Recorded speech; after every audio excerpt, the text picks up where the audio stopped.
Pour aller voir la vidéo en lien avec ce podcast, allez sur ma chaîne YouTube Alex Hub. Le lien est dans la description. Bon podcast! Aujourd'hui, on explore une organisation que pas mal tout le monde connaît de nom, l'Armée du Salut. On a des sources là, qui offrent une analyse assez critique, assez fouillée. On va regarder la doctrine, la gouvernance qui est particulière et puis les controverses passées, présentes. Au Canada, en France, un peu partout. Oui. Notre objectif, c'est de décortiquer un peu cette structure complexe. C'est souvent vu comme juste une force bienveillante, mais il y a aussi des critiques sérieuses, tu sais. Absolument. Fait qu'on va regarder la structure, les finances puis les zones d'ombre que les analyses soulèvent. Prêt? Oui, allons-y.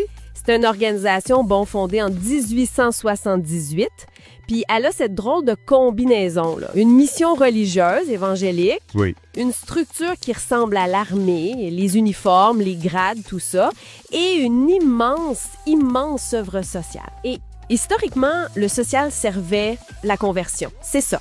C'était très lié, oui. Aujourd'hui, c'est présent dans 131 pays. C'est énorme. Alors, parlons de cette structure militaire, justement. Ça semble vraiment central dans les analyses qu'on a. On parle d'une hiérarchie très stricte, d'obéissance, Oui. de cette mobilité globale pour les officiers. Les sources mentionnent même des transferts forcés. Ça interpelle. Tout à fait. Puis pour devenir officier, les exigences sont assez lourdes. Faut faire un vœu de service à vie. À vie? Oui. Faut pas avoir de dette importante. Puis si t'es marié, ton conjoint ou ta conjointe doit s'engager aussi. Ah oui? Les deux. Oui. Fait que ça crée inévitablement une dépendance matérielle, sociale très forte envers l'organisation. C'est difficile de s'établir, d'avoir une carrière externe quand tu peux être déménagé n'importe où assez rapidement. Et avec cette dépendance-là, qu'est-ce que ça ouvre la porte à la critique qu'on voit dans les sources? Certains la qualifient de groupe à haut contrôle.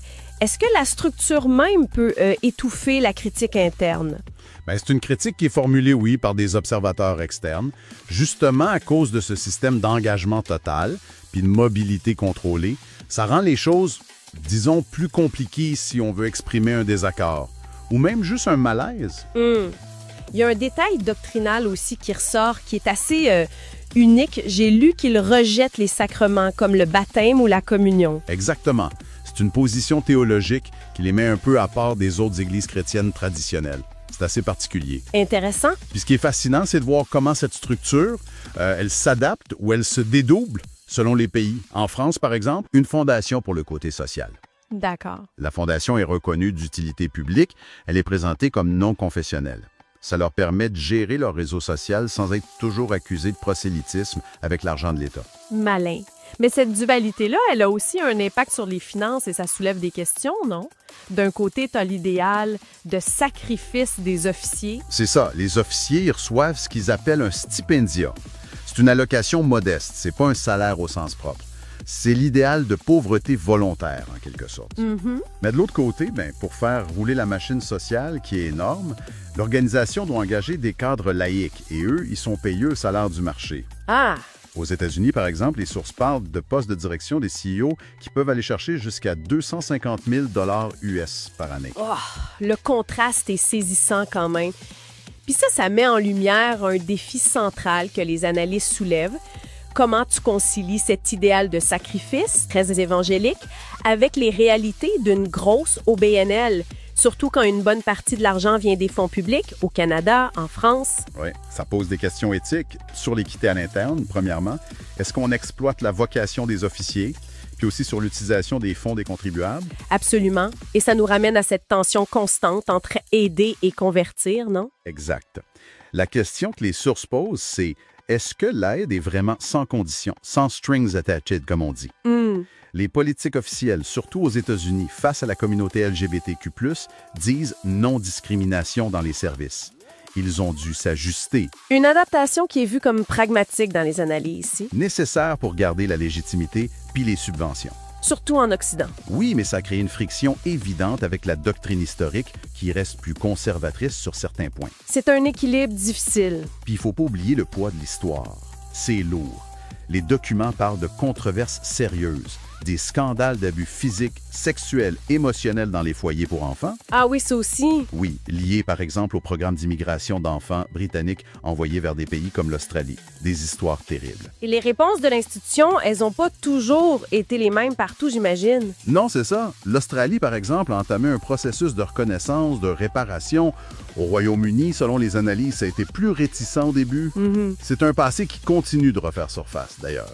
Très récemment, là, en novembre 2024, l'Armée du Salut en Suisse a lancé une ligne d'écoute pour les victimes d'abus historiques dans leurs institutions. Donc, ça bouge encore. C'est une reconnaissance tardive, mais ça montre que c'est pas réglé. C'est ça. L'institution réagit même des décennies plus tard. Alors, si on essaie de faire une synthèse de tout ça, qu'est-ce qu'on retient au final? Ben, si on se fie à la vue d'ensemble présentée par ces sources, l'Armée du Salut, c'est vraiment un paradoxe.